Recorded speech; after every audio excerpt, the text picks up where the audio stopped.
padroeira de um povo a lutar, a gente mineira te quer exaltar, não só lá na serra. Amado irmão, amada irmã, saúde e paz, com apreço, suplicando a Deus a graça de sermos iluminados e interpelados pela palavra santa que aqui viemos na comunidade orante, ao redor de nossa mãe discípula exemplar, proclamar. Nesse caminho do mês vocacional, somos desafiados a crescer nesta consciência, iluminados por esta consciência de Deus Pai, que em Cristo nos chama pela força do Espírito, vem e segue-me, dar a nossa resposta. Preparando-nos para proclamar a palavra que nos interpela e nos ilumina, lembro aqui da confissão teológica de um abade chamado João, quando ele diz: dou-te graças pela maravilhosa efusão do seu precioso sangue, pelo qual fomos redimidos, e pelo sagrado mistério salvífico do seu corpo e do seu sangue, que todos os dias nos alimenta e nos santifica na tua santa igreja e nos faz participantes da única e suma divindade. Dou-te graças, diz o abade, por tua infinita misericórdia, Senhor Deus nosso, pela bondade com que te dignastes de modo tão extraordinário vir em nosso socorro, vir a nós, perdidos pelo pecado e salvos pelo teu próprio Filho, nosso Redentor, que morreu pelos nossos pecados e ressuscitou para a nossa justificação. Ele agora vive para sempre à direita de Deus Pai, intercedendo por nós, miseráveis, como bom pastor e verdadeiro sacerdote que partilha dos sofrimentos do rebanho fiel adquirido com seu sangue. Junto contigo, ele tem compaixão de nós, porque também é Deus, gerado por ti, coeterno e consubstancial a ti em tudo. Por isso, pôde salvar-nos para sempre, pois, sendo Deus, é também todo-poderoso. Ele foi constituído por ti juiz dos vivos e dos mortos, pois tu não julgas ninguém, mas confiaste todo juízo ao Filho, em cujo coração estão encerrados todos os tesouros da ciência, da sabedoria, para ser juiz e testemunha perfeitamente justo e verdadeiro, a fim de que a consciência nossa seja iluminada e nós não nos afastemos do seu olhar. Naquele tempo, disse Jesus a seus discípulos: ficai atentos, porque não sabeis em que dia virá o Senhor. Compreendei bem isto: se o dono da casa soubesse a que horas viria o ladrão, certamente vigiaria e não deixaria que a sua casa fosse arrombada. Por isso também vós ficai preparados, porque na hora em que menos pensais, o Filho do Homem virá. Qual é o empregado fiel e prudente que o Senhor colocou como responsável pelos demais empregados para lhe dar alimento na hora certa? Feliz o empregado cujo Senhor o encontrar agindo assim quando voltar. Em verdade vos digo, ele lhe confiará a administração de todos os seus bens.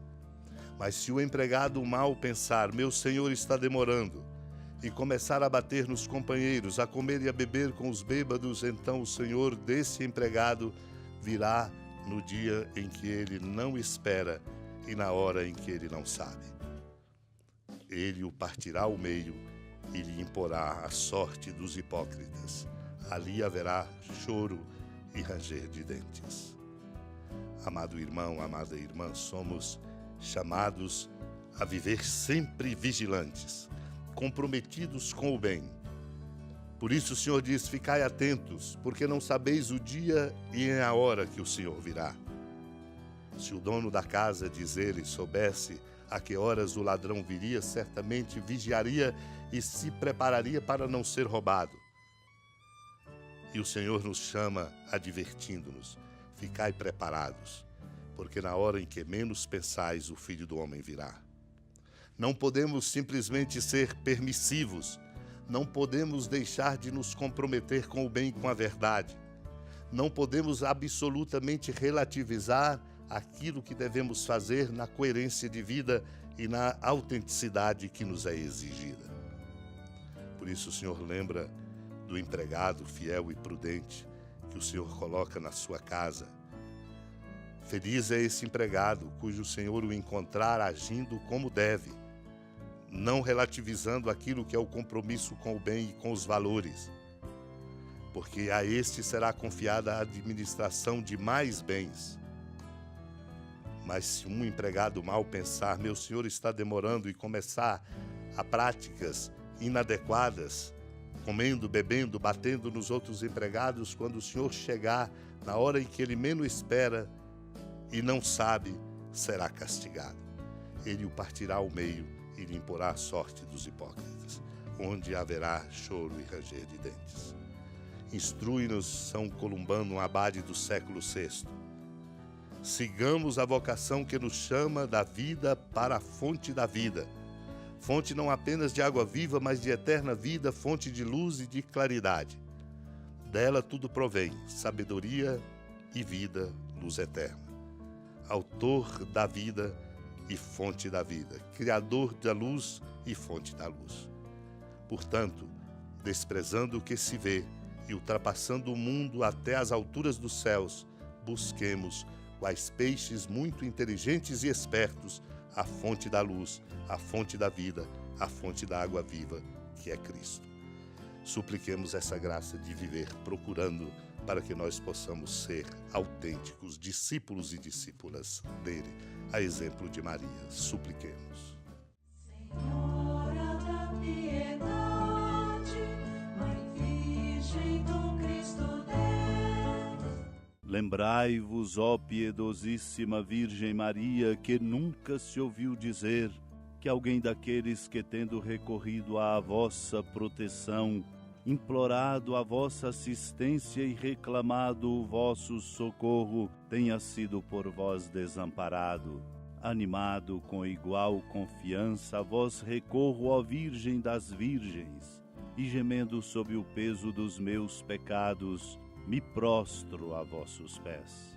Não desprezeis as minhas súplicas, ó Mãe do Verbo encarnado, mas dignai-vos de as ouvir propícia e de me alcançar o que vos peço. Amém. Feliz padroeira de um povo a lutar, a gente mineira te quer exaltar, não só lá na serra, tu és esplendor de toda esta terra, também és fulgor. Amado irmão, amada irmã, com alegria, do Santuário Basílica da Padroeira do Estado de Minas Gerais, a Senhora da Piedade, que da sua casa de clemência e bondade nos acompanhe e nos abençoa do alto da serra, magnífica arquitetura divina, a bênção de Deus, amor misericordioso.